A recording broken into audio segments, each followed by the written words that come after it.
del temps més obscurs, on els talaiots gent i aliment albergaven i els morts a les coves descansaven. La vida recorria el seu transcurs.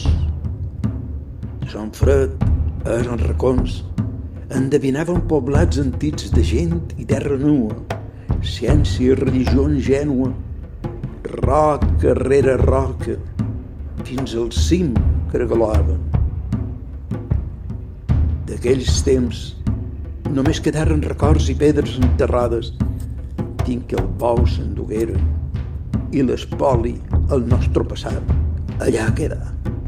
Perquè mentre la balanguera fila el destí de tant de vells com de jovent, la terra nostra sofreix d'esgotament, mentre tota la riquesa s'apila, mentre tota la riquesa s'espolia, mentre l'illa mor entre els pavents, mentre l'illa mor cruelment.